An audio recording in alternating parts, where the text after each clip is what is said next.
Thanks so much for coming to the party, all 296 of you. It's our oldest and our biggest year, and we're really excited to have all of you, and thank you for coming. Means a lot. This is a big year for me because I don't have to be executive director anymore. So I can just come up here and bullshit and say whatever I want. I'm going to introduce to you the guy who is. A lot of you have already spoken to him, Sean Monroe.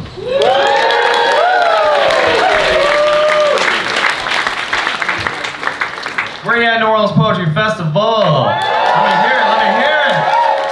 Yeah, you're right. I know Bill put that loud shirt on, especially for me. I appreciate that brush popper, Bill. I want to say a couple thank yous. We're going to keep it tight and right in here. We're going to keep it moving tonight. So a couple thank yous. The first thank you is to the 296 poets and participants who are here who make this festival what it is. Yeah, you're right. It doesn't happen without y'all. Next year we are going to try and get y'all paid. We gotta do some money. Y'all doing real labor. Y'all doing real labor out here. We're doing real labor. Y'all doing real labor. People deserve to be paid for the labor out here. I want to say another thank you to the New Orleans Tourism and Culture Fund, our major grantor this year. Yeah, you're right. It ain't dirty money. It's not genocide money. It's not bullshit money. It comes from a 3% hotel tax. So the tourists who come here are paying for this right fucking now. Also want to give a little shout out to Louisiana Endowment of Humanities. We got $5 grand for that. They did the shit. We did a road trip on that. And at that, I'm not up here to bullshit. We up here to see some fucking live ass poetry. Coming up, we got board member Steph Russell. She is going to introduce Ariana. Please welcome to the stage, Steph Russell. That's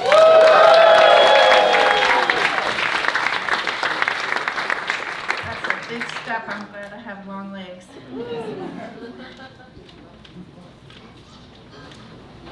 Ariana Reines is a poet, playwright, educator, performance artist, and translator. And I want to pause on that last role just briefly to give you a translation, or one possible translation, of her name, Most Holy Council, which I think points to her poetic family tree. It stretches back to the anonymous writer of the ancient Gnostic text, Thunder Perfect Mind. It stretches forward to other poets who, like her, walk the tricky path between the shiny, gigantic of the divine and the lovely but very heartbreaking smallness of being human. As Reines says in her recent book, Wave of Blood, which is a hybrid text that encompasses eclipses, the loss of her mother, and the genocide in Gaza, it is a poet's work to, quote, open the space of the miraculous and keep it open forever. Ariana's poetry collections include a sandbook, which won the 2020 Kingsley Tufts Prize and was longlisted for the National Book Award, The Cow, which won the Alberta Prize, Coeur de Lion, Mercury, and The Origin of the World. Her play Telephone, which won multiple Obie Awards, has been performed around the world, most recently in Berlin. And her newest collection, The Rose, which, quote, excavates the history of, quote, extra quote because there's a quote within a quote, romance, from the revelations of divine love to trash-talking troubadours. It will be released by Graywolf Press this coming Tuesday, April 15th.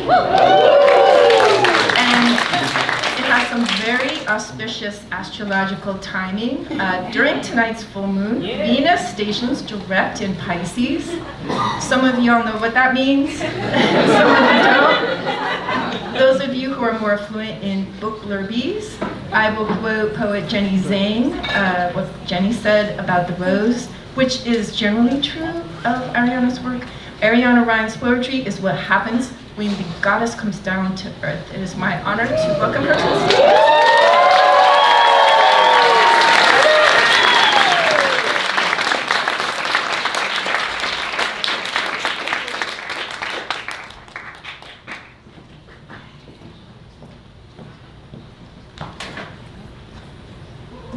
I can't see you from here.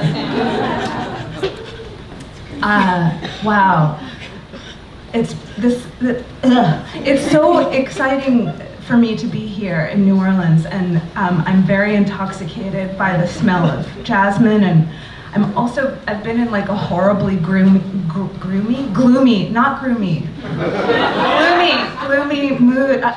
mood, and I feel terrible to share this with you, but I'm hoping to release it with the astrological things that are changing tonight, and I want to release it with the full moon. I just, you know how sometimes you have a baby and then you hate it? That's a recognized phenomenon psychoanalytically. Like, you could have your baby and then be like, ew, like, I feel that way about my book. I'm usually gloomy right before something comes out, but I'm just feeling very negative. And it has to do with this. I kind of feel like there's a conspiracy against the human faculty of speech. Like everyone has their favorite conspiracy, and my favorite is that I think that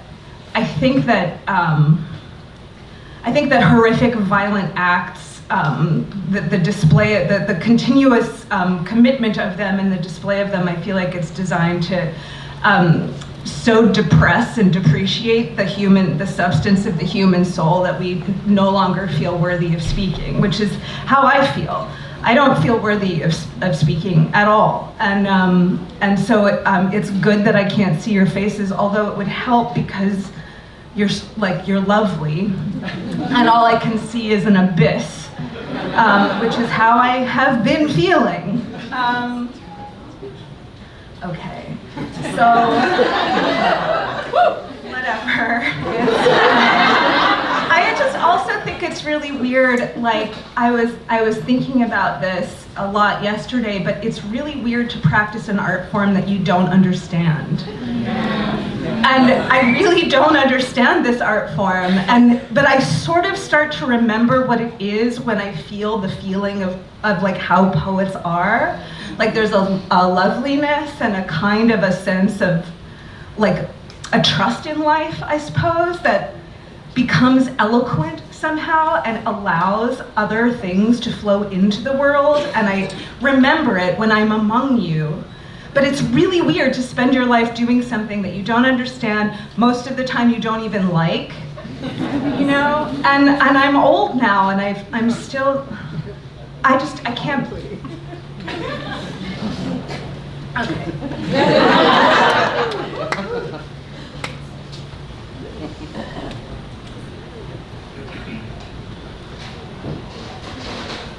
I thought I would read you a few things that I haven't read before. So I'm going to read a little bit from Wave of Blood and a little bit from The Rose.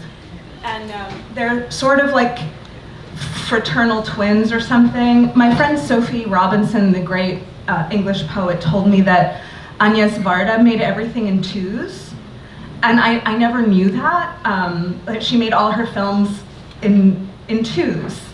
And this is the first time that I've ever made books in a kind of a couple, but they're completely fraternal in the sense that they have different presses, that they had different timelines, there were different exigencies like pushing them through me and making me have to write them. And I've been thinking a lot. There's one other thing that I just wanted to put into the room just to get things started. It's been in my head all this last year. It's the title of a poem by my friend Philip Marinovich, and the poem is called How to Be Alienation. And I've just been feeling like I am alienation, and I keep on hearing the title of his poem and thinking, how do you be alienation? I'm asking myself that every day, and in order to publish a book or to write a word or to say a word or like to try and express anything, there has to be some like modicum of trust. It takes some trust in life itself, in the other, whoever that is, like also in the Most High, that somehow, even in your own like stammering and eloquence, that something of the energy, something of the original impulse that maybe is being imperfectly forced through language will somehow find its way and take root. It takes a little bit of trust, and that's what I've been struggling with the most, I think. Anybody else? The frontier.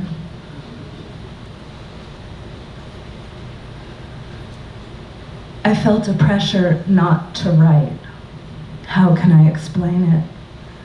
It was as though embarrassment had been connived into language, which could not anymore receive reality neutrally and, well, express it for me.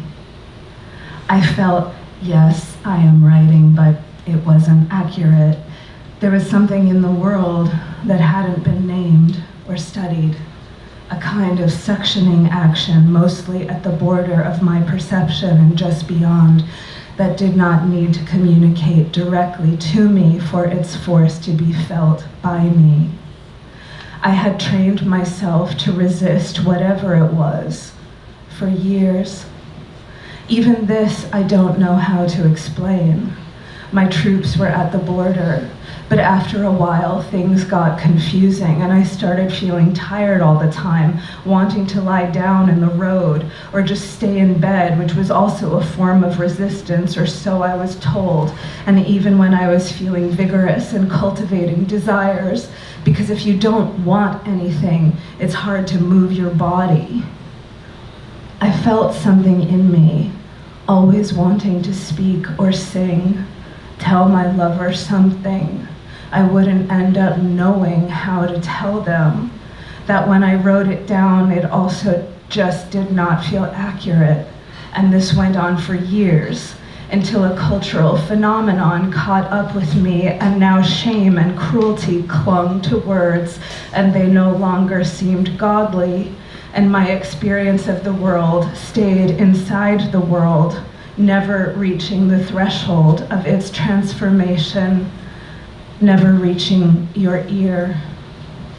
However you might name the edge where all I feel drops off into infinity, canyons, a hole, to put it mildly, this frontier, the place from which I write you, a light year in the future, from where I perceive the grid of our developments and ideas eaten away at and gouged by hands of wisdom and also of rage, from where I perch like a bird, from where our yearning used to meet the beautiful languages of our century, and from there into our bodies, or did the feeling hit our bodies first, and trust and love make understanding? Is there such a thing as loveless telepathy? I don't think I'd want it. The way my man friends spoke of the future, it sounded like a dead neutrality in which their ideas would enjoy free play. The child's head presses down at the door of the world. The cow's horn prods infinity. In infinity, the cow eats patiently beyond the sounds that shape the mouth and borrow the air for our voices. I lost faith in my strength to say it and lost trust in your desire to hear it. I stopped hoping my father would call me. Eventually, I had to accept that I also could not call him. Silence is golden. Silence is dignified. A picture is worth 1,000 words. There was a vogue for silence in writing among adults when I was younger. It was taken to be the correct consequence of slaughter. And those artworks and forms that figured out how to contain this silence were considered the great ones. How can a secret be known as a secret? Asked a now forgotten philosopher. It is no exact science how a world takes form. We know the old books speak of the word splitting the darkness. Gods seem to recede for lack of love. They begin to resemble ghosts, forgotten history, and also the distortion of something talked about if you never get to hear anything better than the talk. So, the female form representing universal wisdom is fashioned and refashioned again. We never learn is true in a way, but truer still the monument to a kind of time that does not age. If you feel it, then you know.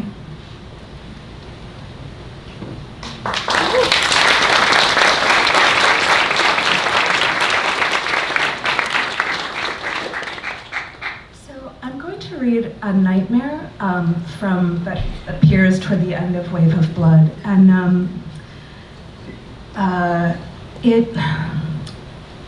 how can I explain this book? I didn't want to write it, but I don't think I would have survived if I hadn't written it. And I felt like no one should need to read this, but some of us probably will. My mother died 2.5 years ago, and when I got here, I realized like everybody I was like reconnecting with, like seeing after years, like I was explaining to them how I've been living my life since her death, because I was so disoriented at the time of her death, and I think a lot of people forgot how to be. We're still maybe trying to remember, but people just, like nobody like called. It was just really weird, like some people called, but a lot of people didn't, and it was kind of, I was just sort of confused. I was very confused.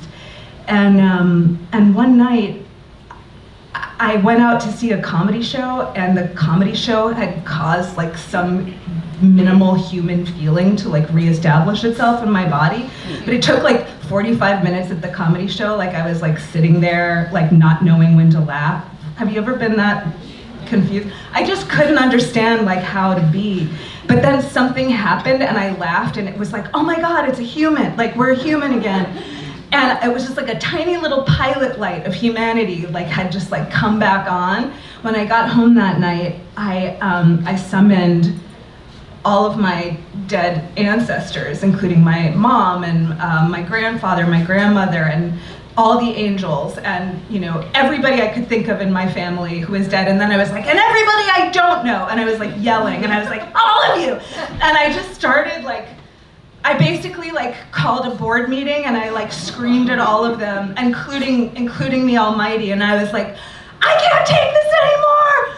I don't know what the fuck to do with my life. And I was like yelling at them, and I told them I didn't want any more mystical experiences. And I was like, I've been really good. Like you've been throwing me all this weird shit, and I go with it. But I was like, you need to tell me exactly what to do and where. And like, I need like concrete instructions, okay? So anyway, the next morning I started getting concrete instructions. So that's a way of explaining partly why this book exists. I was on a book tour in Europe for no reason in late October 2023, and I didn't want to be in public. I didn't even know how to exist at that time. That was the genesis of this book. I didn't do the greatest job telling you that story, but toward the end of composing this book, it would have been April of last year, around the April eclipse, I had a nightmare, and I'm going to read you that nightmare. Normally, I like to invite questions, but I can't see you, so you can't ask.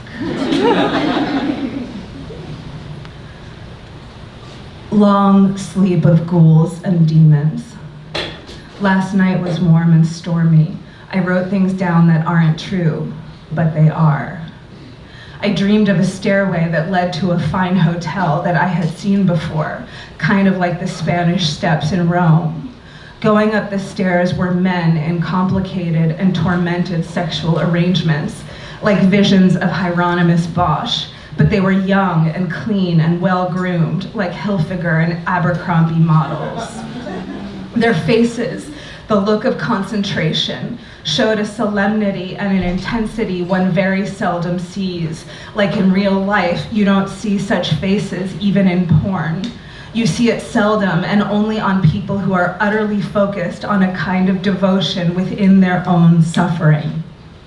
They can't possibly know this shows on their faces. They are far from a place that would know what their own face looks like. I have seen it sometimes on women in the gym. The orgiastic need for punishment. But I don't see it often. But I know it when I see it. I recognize something of myself in what I see. The yearning to give of myself totally, to take great pains to give totally. It is a look of great concentration. It isn't only torment, it is focus and concentration, but it's a sick look, the worship of suffering. It's also the yearning to worship, but there's nothing to worship, so you worship your own suffering. I have to repeat that I have seldom seen this face. You will sometimes see it in a lover. At times it shows on someone's sleeping face. This time, these men on the stairs, and I should add that they were all clothed, khaki shorts and polo shirts, their legs spread wide, their arms held behind their back by other men, while other men sat upon them. It was a scene of extreme repression and sexual concentration to the point it was almost demonic. Crotches of khakis touching, and that spiky, seborrheic emanation of extreme emissions of testosterone and heat, as you sometimes smell and feel them in gym environments, places where men's exertion and erotic desire is collectively charged to the point it becomes frightening, infinitely charged without release. The fume of their energy, or just the energy of their energy, felt noxious to me, like poison coming out of their bodies. I remember this from the dream, their grunts, that they remained clothed, their bodies pinned in stress positions, all up and down the length of the stairs, the concentration of all the energy in their bodies into a concupiscent cruelty without release.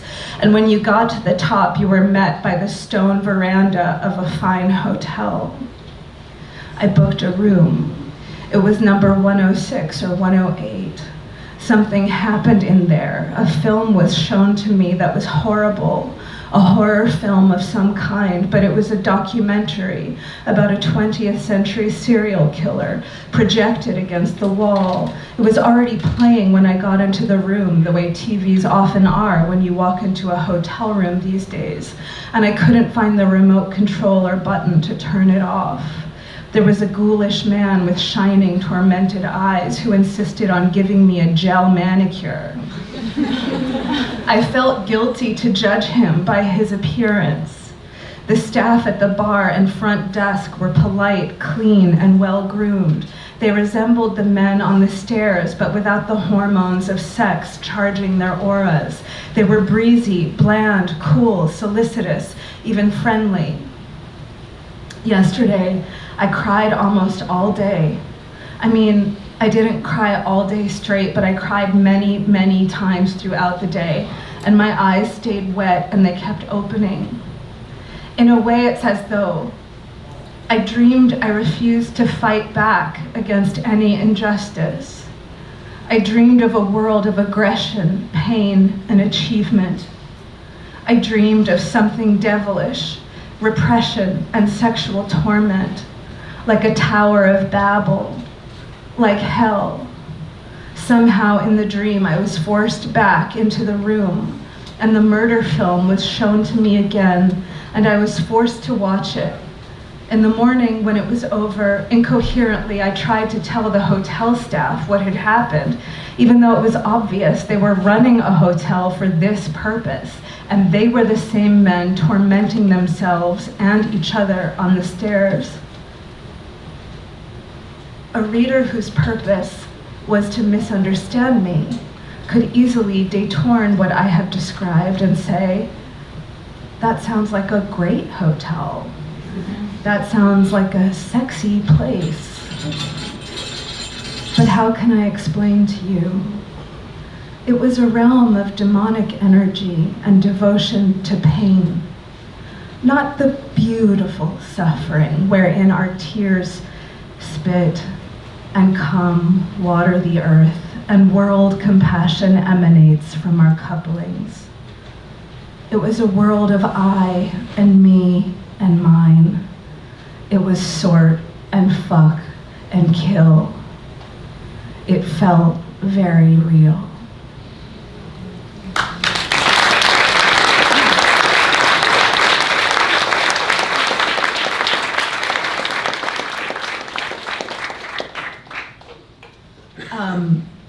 So this book is The Rose. It comes out in a few days.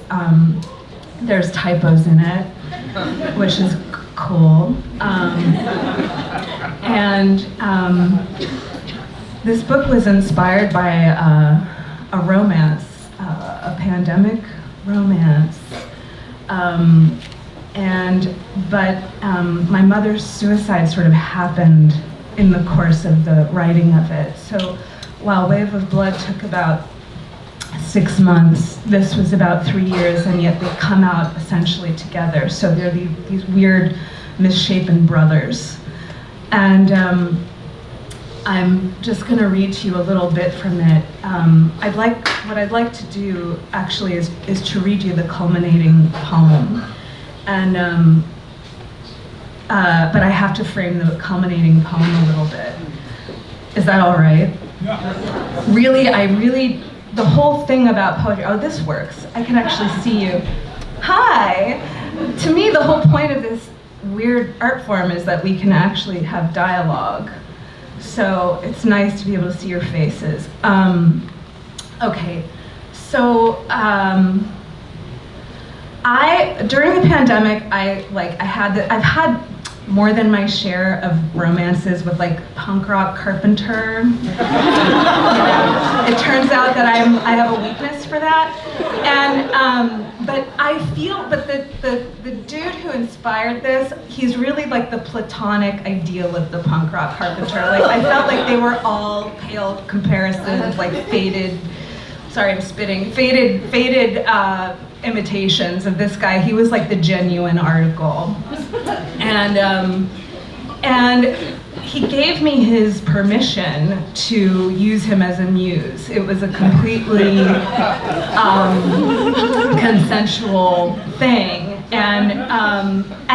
But even so, I actually worked hard to give him his privacy. So I wasn't able to make as detailed a portrait of him as I might have enjoyed. It would have been very salacious, but I did try to preserve some of his essence and fragrance and put them into this book.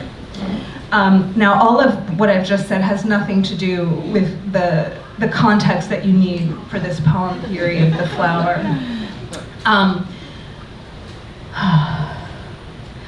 So I don't go around thinking about James Joyce.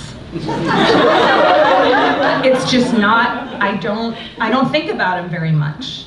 He's not like looming in my life. I'm not thinking about him.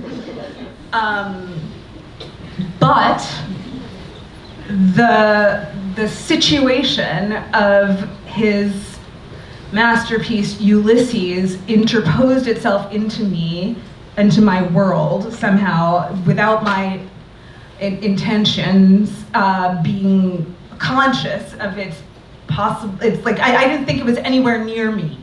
Anyway, I wrote this freaking long poem that starts off talking about Ulysses as though I care. So I have to just give you the context. I don't even know if people, I mean, it's worth reading. It is, and maybe Joyce is coming back. He had this idea about, he called it didactic pornography. He said that most of what we think of as art is not art, it's didactic pornography, which is to say it's some kind of a production that's trying to use our senses to hijack our thinking and convince us of something, didactic pornography. And I think that that's true, probably, of most art. It's just didactic pornography. Anyway, in Ulysses, there's this guy, Leonard Bloom, and he has a wife, Molly. And Molly is sort of modeled on Nora Barnacle, who is Joyce's real-life partner. And Molly spends the entire book in bed, and the end of the book is her soliloquy. And the thing about Molly Bloom is she's always ready to fuck. And Leonard Bloom, it's a long time since I've read this, like more than 20 years, but basically he's kind of freaking out that she might be sleeping with like an Irish tenor or something. Does that basically, anyone who remembers the novel, is that sort of more or less? Molly Bloom's in bed. She always says yes to any man. She's ready, always. Okay.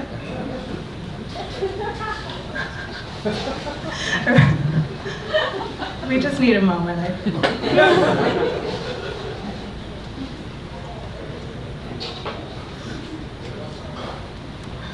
Theory of the flower.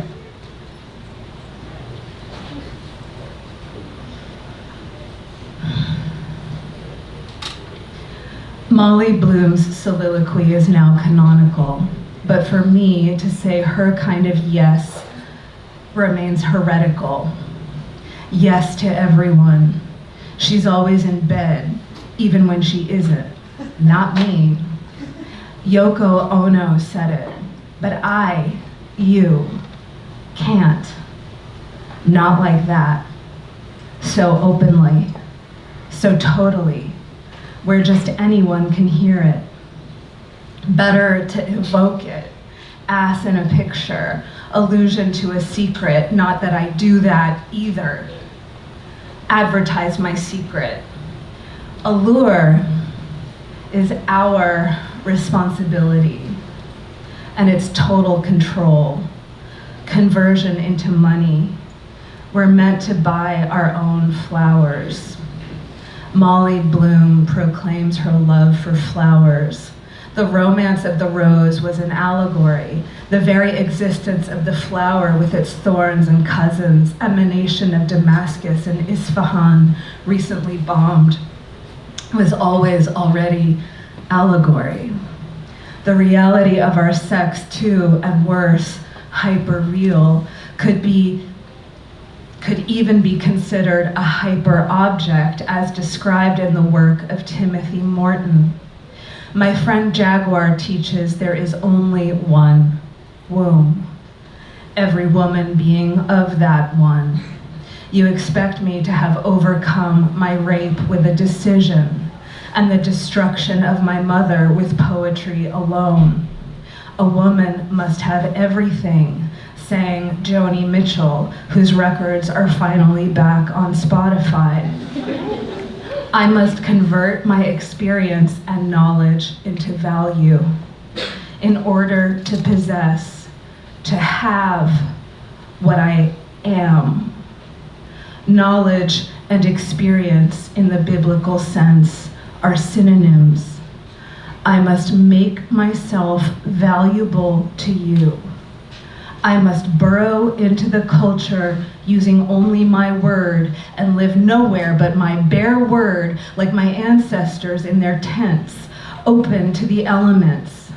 What other cover can I hope for? Who will give me shelter? Who will give me shelter if I stop singing my nature? I hid in ancient texts to discover whether pleasing a woman had ever been a social virtue. Social virtue. I hid in ancient texts to discover whether pleasing a woman had ever been a social virtue. Would it be so horrible to give her what she's asking for? Would it be so awful not to deny her, learn the customs of her body? When poems begin to say her name, singing, Dame, lady, sweet lady, oh, mistress mine, fairy queen, another world almost opens. Yes, she must have everything. But what if she deserves it? Becoming woman is something you see happening in the great works of Flaubert and Baudelaire. Many contemporary men still get famous on it. The already having been woman is recuperated from outside, glamour retroactively added to the mud where minerals and hormones brood. It took me years to feel beauty in my blood. I was exactly the right age to feel envious of J.T. Leroy, for example, in whom a woman hid. I envied my mother's love for my brother, but such was not to be for me. I was not born to be the younger, coddled one. I was not born to be the boy. I'd be strong, killing my softness. I escaped with my sanity, intellectualizing love. I remember an 18th century novel I haven't read called The Indiscreet Jewels, which purports to make a vagina speak. A few weeks ago, I read that French whores repopularized cunnilingus. Sorry, that's an ugly clinical word I chose for effect.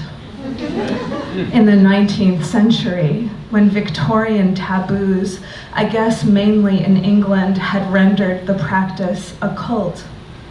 Among some Gnostic sects, the only sex allowed was non-procreative, since the world and its elaborating errors were seen as endlessly declining emanations of the perfect, and a soul should aim not to fall into the womb. Life to these zealots was unclean, an accidental eructation of adoration proceeding from the masculine totality. One was instructed to be as the uncreated. In a way, Gnostic bitterness toward the filth of life, their dread of sex, can be seen as the eroticized misunderstanding of an almost Taoist, yet also somewhat Platonist and not un-Vedic mystery, that what life comes from can hardly be spoken, can never be pictured. We should only flower without shame into what Rilke calls the open. The writer's history has consecrated as genius. Love that for us. Say yes. Maria Gimbutas documents a millennium of Kurgan mass rape, marking the shift from matriarchy to patriarchy. This idea makes bodily sense, the kind of sense that can make you cry when knowledge enters you through your real experience and not merely through your head. In 2022, her hypothesis was validated by DNA testing. My body knows 2 words, and 2 words only: yes and no. It takes time to know what you know. Nevertheless, I maintain here a cool demeanor, for my sex has been used as a weapon against me, not only by me myself, but by men, women, and others I have loved, and by my country and culture, on whose behalf I now write these words. Who will love me when I am crying and bleeding? The epics I was taught in school concerned cunning and war, and poems I was not taught: the rape of the lock, rape of the Sabine women, Endless, boring invocations of the muse, commonplaces are where to hide what matters. In plain sight is where to hide.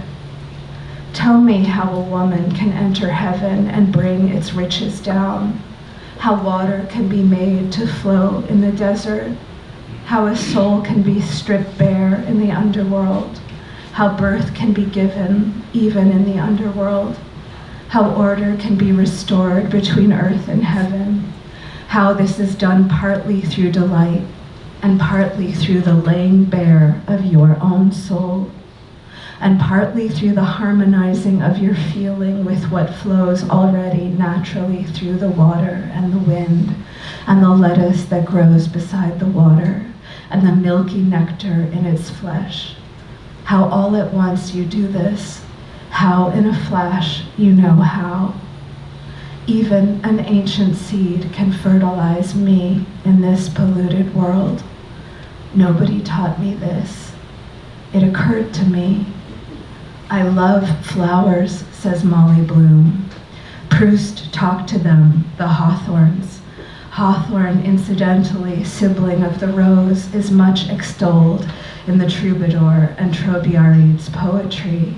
Lovers compare their mutual love to it. Another flower they likened to love itself was honeysuckle. Honeysuckle is an invasive species imported from Europe. It chokes as it spreads. Thomas Watson, the mystical electrician with whom Bell partnered to invent the telephone, wrote in his memoirs of long walks in Marblehead, where the flowers literally talked to him. I forget if it was honeysuckle. Watson was renowned in Salem as an excellent spirit medium. Today's a day like the days in Salem my brother used to call drowsy. Iron gray with a barbed damp that eats into your bones, and the Puritan feeling of industry, like the poem Rebecca read us the other night, making me think of Dickinson and the feminine grain in American verse tending endlessly towards self-correction. I remember Cynthia Nixon in Amadeus. She played Mozart's maid, crying, "I'm frightened," and looking sickly. I remember a British accent in my head as a little girl. I do my work. I never took a job through pussy and never used allure to advance myself. I systematically fucked only people with no power, saying nothing of the years I practiced zero allure. So much for my revolution. Cynthia Nixon on hunger strike for Gaza. What became of that? I'd been wanting to do that too. Use my body to somehow stop the war. I wanted to give my life, but decided against it over days then months of gradual torment, already sacrificing my soul again to death, finally recognizing my misery, unfortunately, powers the economy. And long ago, I made a solemn vow not to go the way the confessionals went. I just don't see my death bringing justice. Whence, though, the yearning to suffer for injustice? Expiate social evil by punishing yourself. Socialism of grief, collectivization of atonement, while the winners and the killers, they remain in perfect proportion to themselves. They do not starve at all. The sign of the cross makes my blood go cold. Suffer, it says. Pay me in blood. Die like me. I'm too grown to make a fetish of my virtue. Anchor my virtue to deprivation. The earth will swallow every stick of my bones, and if I have words, I've sucked my face from the night that would feed on it, a Rilke in reverse. I'd just be another crazy poet consumed by war. Martyrdom is over. Study the flower. Simone Weil's hunger, how she chronicled the ruination of her mind in the Renault factory. When I chronicle the ruination of my mind, and I do, well, this is America. The only story you can tell has got to wind up worth it in the end.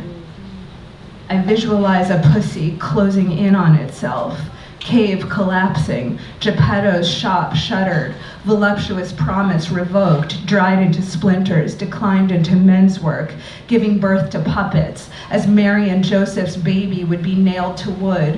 Who died for my sins? Mother, forgive me. Michel André called me all the way from Haiti to scold me for not laughing enough. He said laughter was the only way to get through times like these, and that he, his neighborhood barricading itself against gang warfare, was laughing more than ever. We laughed at the hollyhocks together, and then you broke my leg, wrote Kenneth Koch. Then Karina reminded me, duh, the sun commanded me to have more fun, years ago already. I can't believe I let myself get so angry and so sad. I made myself sick and lost trust in life.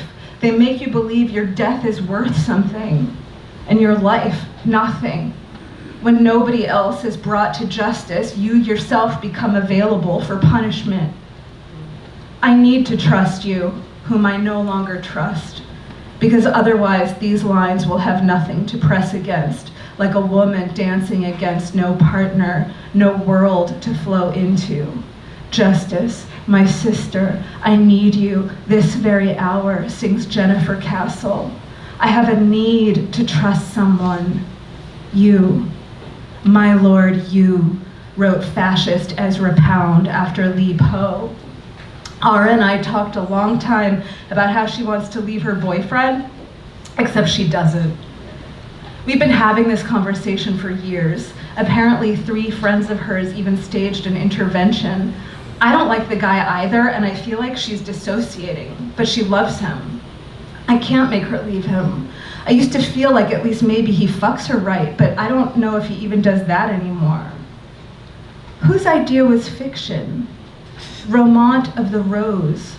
Who's the real addressee of literature? The soul itself? What gave rise to the novel? Why romance the real? Can the real be born without it? We're taught myth is false, competing narratives are real. What pulled Europe out of the Dark Ages might have been a turn in the addressee of poetry, when it turned toward the woman, or even just complained about her, when she complained to her lute. I never read this idea anywhere, maybe I made it up. A feeling I got from Greensleeves. Writing women poetry, how about that? Putting effort into seducing them instead of just, I don't know, raping them, taking them. There's a lot of gray area, gray meat of the smoldering volcano, the vulva of Gertrude Stein. I shouldn't have said that. Laugh of the Medusa. I tried. Get over yourself. Vale of Tears, Valley of the Var, as Koch called it. Say it with flowers. The romance of the rose is kind of boring and mean. Christine de Pizan refuted the whole thing. Did you know Aristotle was famously ugly? No one faulted him for his lack of looks. Thanks, Christine. Sophistication of multiple meanings, seduction of ambiguities. I studied the winds of Occitanie. Informally, I studied them by having them blow on me. World of traveling singers, fucking married ladies. If it was good enough for Dante, it's good enough for me. Lovers whipped by wind, punished by air, that's Boccaccio, but also maybe Mary Shelley. There's only one world and it is full of rhyme. Archilochus, who invented the lyric, was a killer. Woman poets of the elder centuries, their bodies in flame, or so they wrote. Love engulfing them like St. John's fire, mortal yearning. The woman as impregnable citadel, murdered saint, naked of armor, penetrated by wit and might. While larks sing and air spiked with lavender and rough grass fills the lungs. I know nothing of lutes, gardens, or grass. I haven't mentioned the visions of Hildegard von Bingen. Medea survived the murder of her children, whether it was she herself who did it or the cold Corinthians. We do not think of flowers when we think of her. Anne Sexton, who molested her daughter and murdered herself, has always remembered herself to me through the skinny-legged tiger lilies of Massachusetts in late August, splayed, lewd, and open, collapsed on their stalks, passed out drunk, their orange face like a gash, Boston rage where the sea broods in the ancient rhyme of the ruined woman, wife of the mariner or the psychologist, professor of philosophy, MD, general contractor, whose husband threw her in an institution. My father did it to my mother. This kind of thing was very normal here for years. Whose tormented poets made of confession a mode and a pejorative. What about me and my torments? I've distracted you from them like the docent in a museum. My inner horrors cleave to erudition. I learned this trick in youth to earn my supper, taking refuge in things apparently dead, because I needed the privacy. Workmen are gutting the apartment downstairs from me. My same pressed tin ceiling cut into squares and stuffed into garbage bags lining the lobby, sweating workmen up and down the stairs, dust everywhere, carrying away the double of my little world before I'm even finished here. Parody of the bearded scribe in her green gown of futility. Demolish my house before I even get a glimpse of infinity. 24 years since I read Ulysses. 24 since my mother went outside of society. How can it be put? I never exactly think about it. How can it be said? I don't have ideas about catastrophe. It's just my body. Theory of the flower. We only care about what we can see. Who is we? Me again, obviously. Poor Prometheus, underground. He's like a guy I used to know, but they don't teach how he gets out. He does get out eventually. We fucked a lot and now it hurts to pee. I had to heal extra-verbally. Theory of punishment, theory of the flower. First martyr to liberty, even he got free. Theory of garden, theory of God. Voluptuity dandled on cruel God's knee, the sick fuck above the law, condemned to watch our mother suffer and die, mater noster, couldn't live with her, unsheltered body, couldn't live it down. She went deep into the city, outside society. She loved it. She died very softly. I kept my love inside me, safe from society. Blind Homer hiding in Joyce's book, Joyce the tenor, Joyce the singer, blind Joyce, poetry, rows of secrecy. But I hate metaphor. A flower is not an idea. My body, not a place. She wraps the earth. She sings to me. Mother, no such thing. No theory of the flower exists. You fall into earth. You open.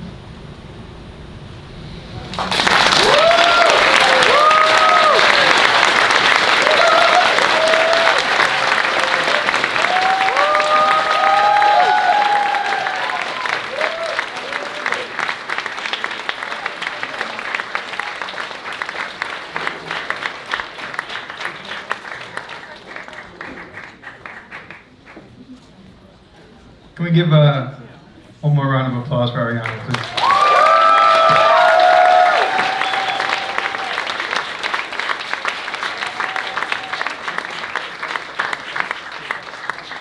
All right, hello New Orleans Poetry Fest. Y'all are beautiful. I'm Bernardo. I have the tremendous honor of introducing Tonga. I had some written, but I think I'm gonna go off the dome in honor. as you'll see here soon.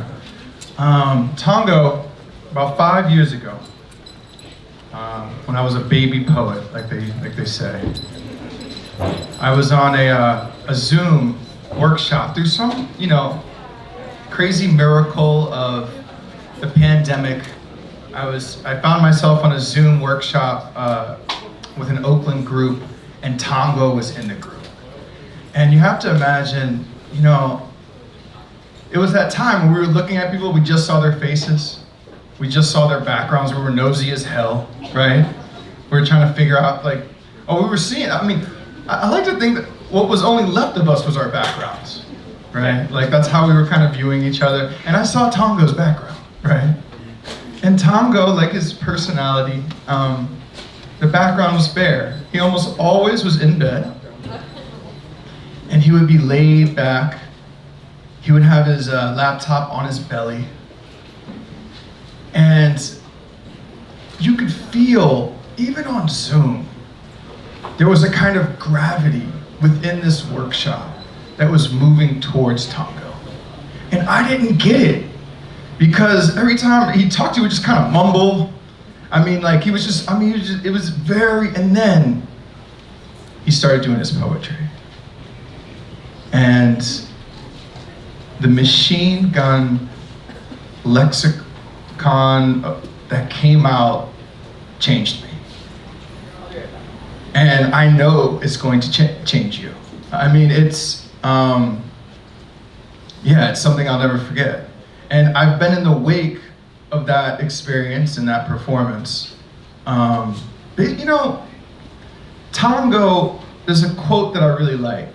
And it's, "People may be surprised by our worldliness and our levity, but just underneath, there is a deadly earnestness." And Tongo, I think, is that poet that shows what deadly earnestness looks like. And I think that's why, as a board, we, really wanted to get him. So I'm just gonna say a little about him here. Originally from San Francisco, Tongo Eisen-Martin is a poet, movement worker, and educator. His latest curriculum, on extrajudicial killing of Black people, We Charge Genocide Again, has been used as an educational and organizing tool throughout the country. He is the author of Someone's Dead Already, Heaven is All Goodbyes, Waiting Behind Tornadoes for Food, and Blood on the Fog. In 2020, he co-founded Black Friday Press to publish revolutionary works. He is San Francisco's 8th Poet Laureate. Tongo has a quote in Heaven is All Goodbyes. He says, "I am off to make a church bell out of a pink window." Well, I truly hope whatever we are together here tonight, he makes holy. All right, Tongo Eisen-Martin.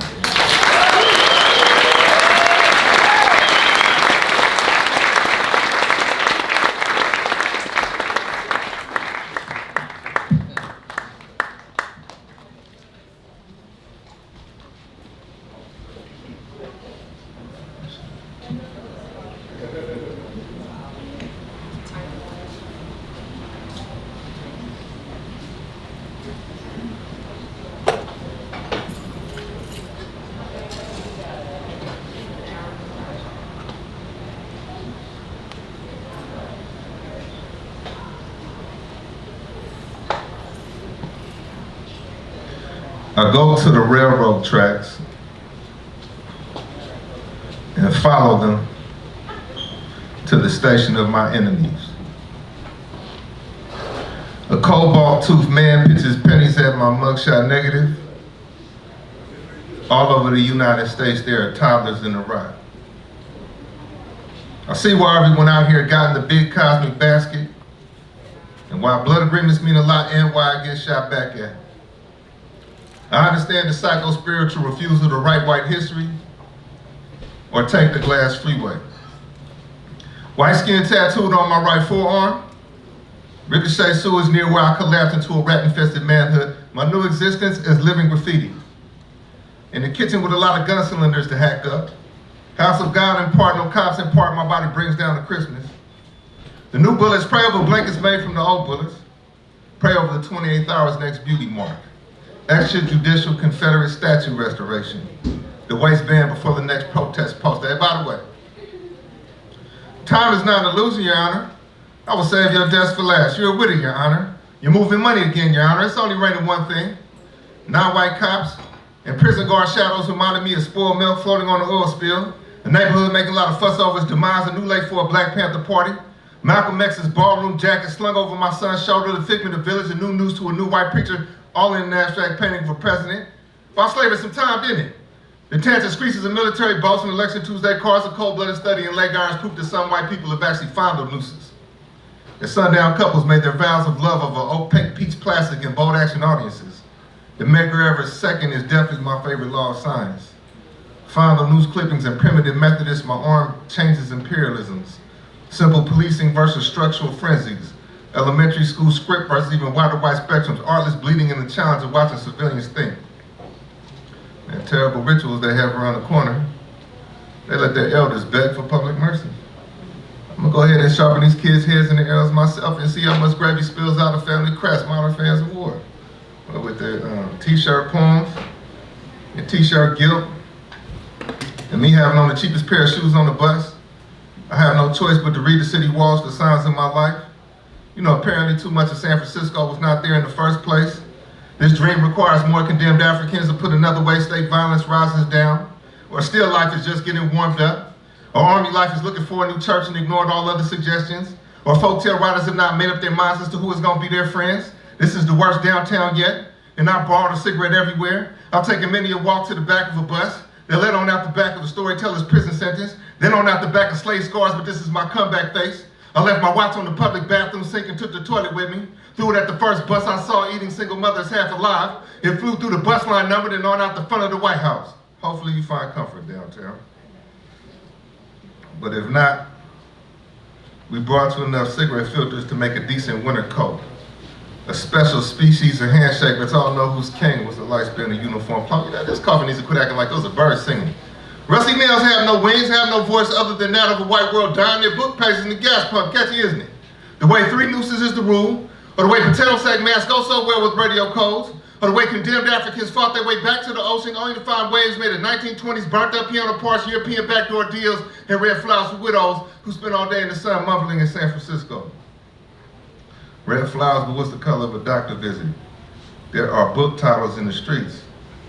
Now book titles like Hero, You Make a Better Zero, or Hey Fur Coat Lady, the President is Dead, or Pat Me Back in Children, or They Hung Up Their Bodies in Their Own Museums. Other book titles pulled from a drum solo. Right here, Hero, Lie at the Hiding Place. All the bullets in 10 precincts know where to go. There's no heaven nor any other good idea in the sky. Politics means that people did it and people do it. Understand that when in San Francisco and other places that was never really there. I bet this ocean thinks it's an ocean, but it's not. It's just 6th and Mission Street. All know who's king. King of thin things, you know, like America, I'm proud to deserve to die. I'm gonna eat my dinner extra slow tonight in this police state candy dispenser you all call a neighborhood. No set of manners goes unpunished. Never mind a murderer's insomnia or the tea kettle preparing everyone for police sirens. These capitalists eat until the world is blurry to them. These streets are made of saliva. There's some people made of saliva too. They usually got on uniforms. While a crazy man spins round and round trying to make a record out of this mass production jungle, maybe I'll join them, count cash and cry. These streets are made of saliva and white sheets are worn by a building in which kids are supposed to learn how to read well. White sheets on the highway too. You know, another mayor needs their head on a pike. One down is just one down. You tell all this to the masses and your teacher will pipeline you. They told me I was jewelry. They told me this is jungle. Well, maybe not jungle, more like 50 machine guns planted in the ground. It's raining faces again in California. What does it say about heaven? What does it say about the people you killed? Waiting lines got so exhausted, a million minds dropped all these faces at once. If the fascists can read the lips of a giant talking in his sleep, we might as well make our demands in prison letters. Today was born the most important trigger finger in the world. Today I begun counting down the pages between now and a pile of books by a tunnel. Chicago is gonna walk out of Chicago one day. Babies that drag street signs like old toys. Today the most important letter left prison. Babies are laughing flags like faces that have disappeared. Maybe I'll join them. But for now, these streets are made of saliva, and we raise half-full glasses to the basements that meant nothing and the working poor who live there. We get shot. We get white sheets on California, where the kitchen table like to talk as much as the walls and romance on the porch consists of hard resigning. I mean, in this picture, characters talk, spit, and know that they're hard to kill. The kitchen table knows this. The porch is almost convinced that one down is just one down. This town is coming to town.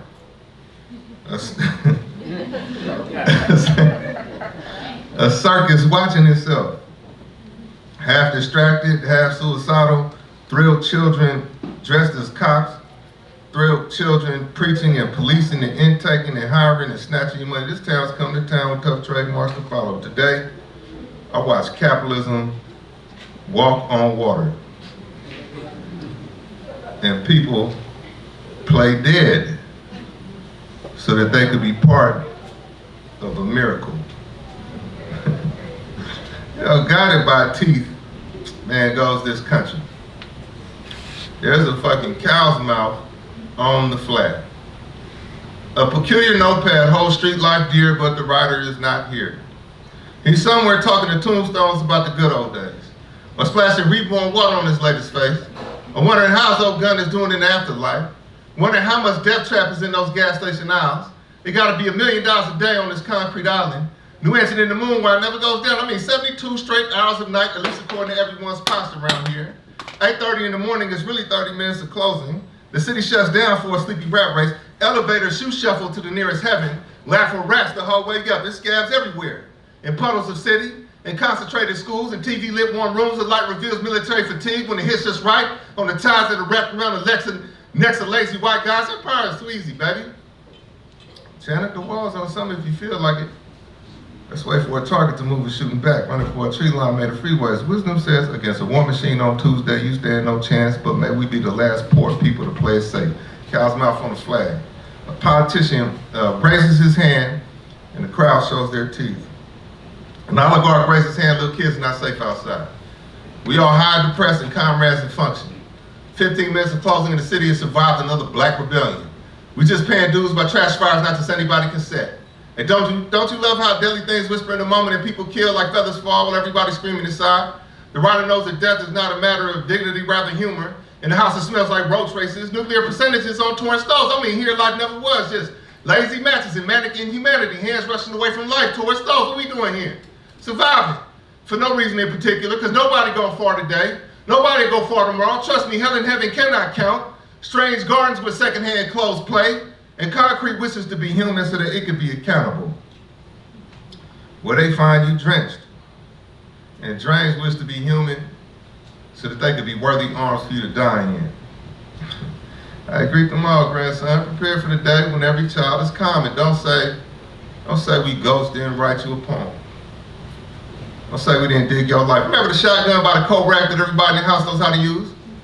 Remember the tightrope made the news for walking in between driveways and man-made best friends? Go ahead, grandson, tune the street again. Never mind, this country kills musicians first. Broken neck night, scarred neck life. If these walls could write lyrics, they say, what's your angle, angel eyes?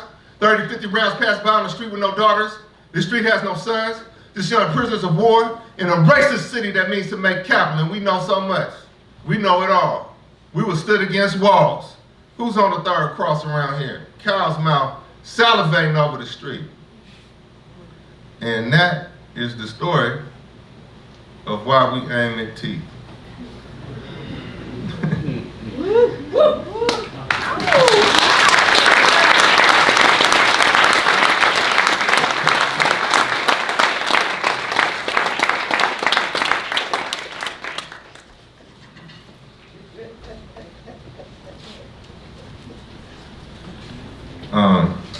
As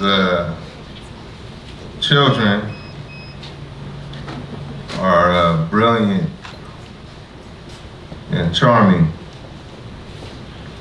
before they are murdered, and God dies there too, running among them. Every poet belongs in Gaza.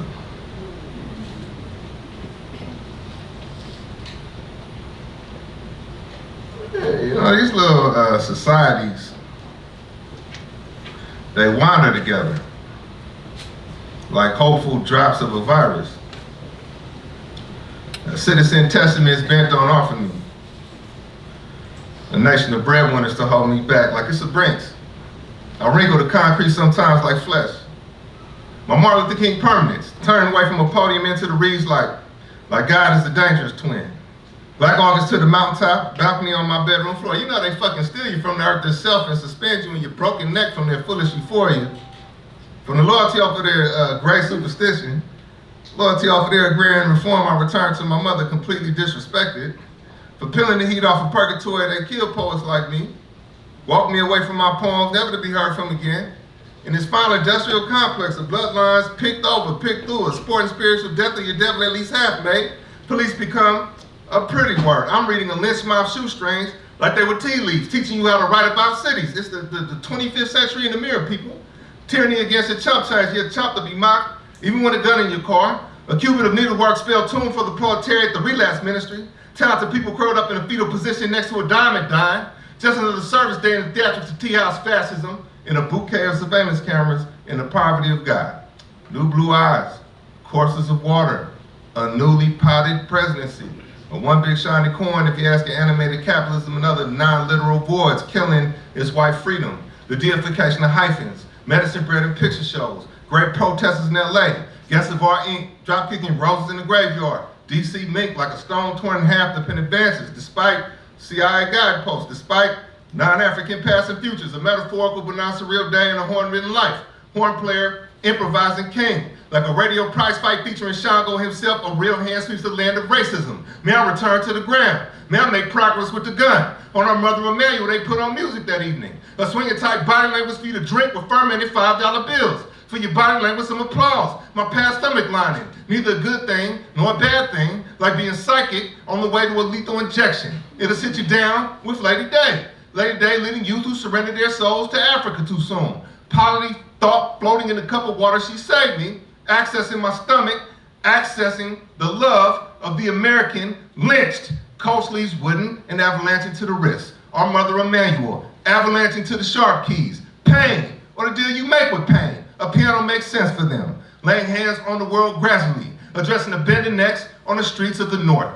Travelers sailing in pain, repeating pain in the north. 10 trigger fingers on that piano if harmony would have me. Putting 100 fights on every direction, offered her Lady Day. Leaning on trees again, recruiting the countryside itself, saying, lay your plan out on this lightning. Make your poems the corner pocket of men. I've greeted the blues itself. America may clean my dead body, but will never include me. There goes the poet. Killing without killing. Never mind this, never mind this painting of your language. May I be a meaningful lynching.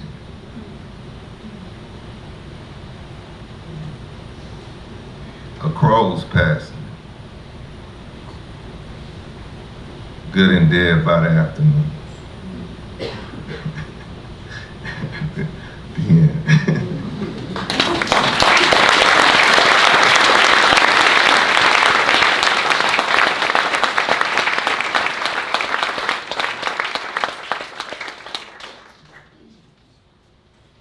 And in conclusion,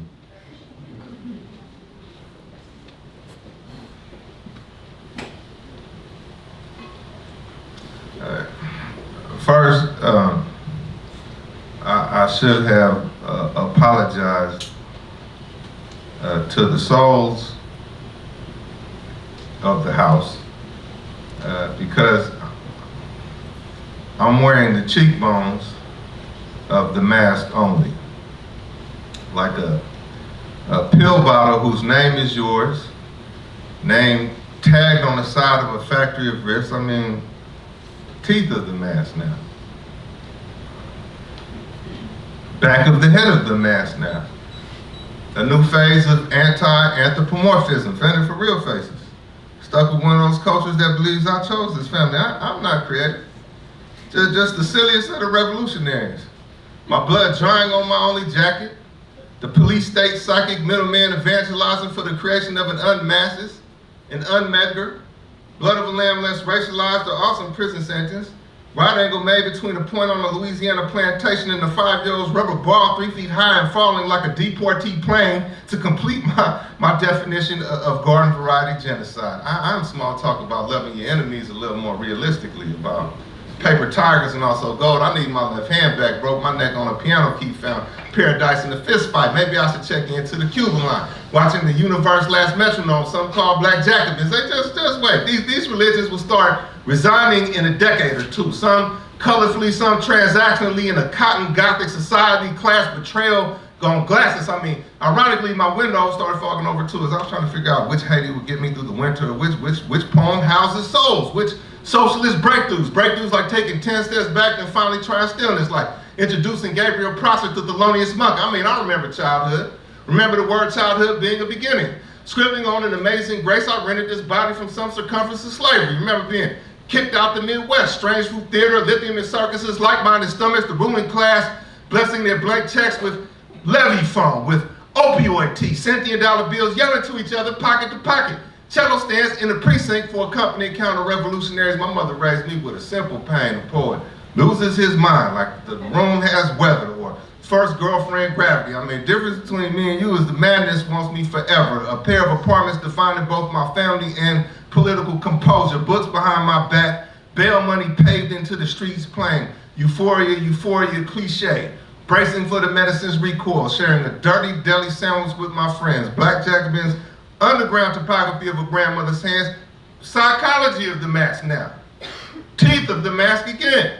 You know, all street life, to a certain extent, starts fair. Sometimes with a spiritual memory even.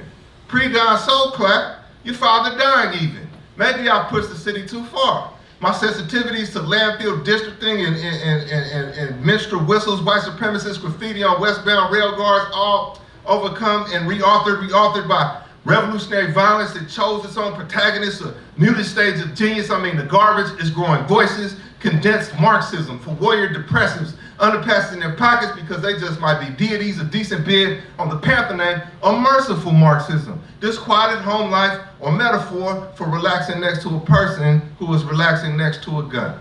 I'll stare at my father for a few seconds, then return to my upbringing, return to the souls of Ohio black folks. You know, revolution is damn near pagan at this point. You know what the clown wants? The respect of the ant. Wants to interpret pain only, wants to pull a 38 out of a begging bowl, wants me to hurt my hand on this pen. I'm not tired of these rooms, just tired of the world to give them a relativity. My only change of clothes prosecuted, the government finally learned how to write poems. Shootouts that briefly align, that make up a parable, or parables like white bodies are paid well, or do white men even have leaders, or all white people white men, a rap pictures a river, can almost taste the racial divide. Can almost roll a family member's head into a city hall legislative chamber. I mean, those who in this good book will fly. All I do is practice, Lord. Decided not to talk out of anger ever again. Met my wife at the same time I met new audience members for our pain. We passed each other cigarettes and watched cops win. A city gone, uniquely linear, Harlem of the West, do a true universe. I will always remember you in fancy clothes, my wife said. So here I sit, twisting in silk ideation. Rifle made of post-bellum tar. Targets made of honest language. This San Francisco poetry is how God knows it is me whining. Writing among the lesser respected wolves. Lesser observed militarization. Dixie List prison bookkeeping, the California gray coats are coming. Lynch mob gossip and bourgeois debt collection is tempting to change professions mid-poem. In a Chicago briefing, a white sergeant saying, blank slate for all of us after this black organizer is dead. Standard academics toasting $2 wine at the tank parade. Pay of nothing, Lord. Just nuclear cobblestones, gun line athleticism, and the last of the inherited asthma, children given white dolls to play with and fear, facial expressions borrowed from rich people's shoestrings. I can hear hate and teach hate and call tools by people names and name people dead to themselves. No one get naturalized except federal agents soon. Carving the equator in the thoughts. I'm sorry to make you relive all this, Lord. All this pre-dime monarchy friends putting up politician posters and snoring the remainder of the pace. Mental script shoving to the walls by their elders. My children sharpen the quarters on the city's edge. For these audiences, I project myself into a ghost-like state. For these gangsters, I do the same. Every now and then take a nervous look east. I mean, sleep becomes Christ, sleep starts growing a racial identity. Do you ever spiral, Lord? Has the gang age betrayed us? Be patient with my poem. But as so much pain is a point of crime, I mean, there has to be if race traders come with it. Lord, is that my revolver in your hand? You know, better presidents than these have yawned at cages, have called us holy slaves, filled the school libraries with cop documentaries. Baby, I don't have money for food. Shit. I don't have a present moment at all. You know, a lot of God can happen in 3 seconds. Not much heaven though. Here's a man before a fight. A leave me alone type character. Emerging from the penniless death of a one-way street fiction. A fancy way of saying I'm gonna make it even if I have to drive backwards. All I had is quarter changes and 1,000 backhands, driving the street like I'm choking it. Car full of nephews, hasn't been a son since November, and there hasn't been a street I can't choke to death. This city better back down. Hey, you see this gun on the table? It's something about staying until it all feels stable. Why wouldn't I protect everyone? All my death sleep late. My son better be quick. My daughter better shoot first, because we fold for no one. We fold for nothing.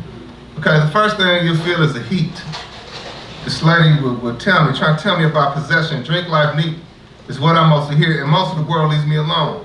To breathe smog like a giant, to go to jail every once in a while when the genocide kicks up in late May. When politicians have too easy a time, I'm gassing backwards out of one-way street in honor of myself. And in honor of you. If you understand the nature of the world. How long I've been just like my father. When hell of a resemblance is the anxiety of the neighborhood, this is a crossroads or a crossroads narrative of someone's crossroads, people get in the habit of turn back only to find themselves remembering me. But not my last words, a man before a fight. You feel the heat. But there's nothing to keep in mind. There's nothing to remember, really. There's nothing to be. It's just this moment, then another, then stare, then it all becomes stable, then the table legs go fuzzy, and Friday's an unfamiliar face peeking in the window. It's cool to panic for a second. Composure is wasting on your worst enemies. People are marked on that sidewalk. You're the only thing life-size. Everybody knows this. In the wire hanger empire, when the blood stops walking, that feeling isn't father enough to be permission to fold. You better swing one more time. You know that father of yours rose from the grave and said, just give me 5 more minutes. He said running water is a myth. It's us who are running up, down, and all alongside this water. And people don't rise from the grave.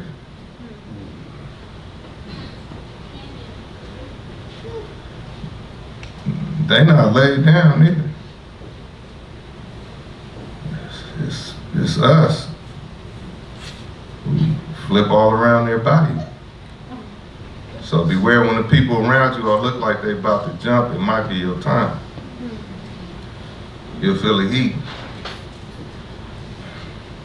And when 4 walls demand to be 4 walls, and the earth outside mutes, don't panic. Don't try to recreate the earth outside. Don't tell jokes to yourself. Don't even talk disrespectfully to the 4 walls. Instead, unclench your fist and walk away. There might be heaven if you understand the nature of the world.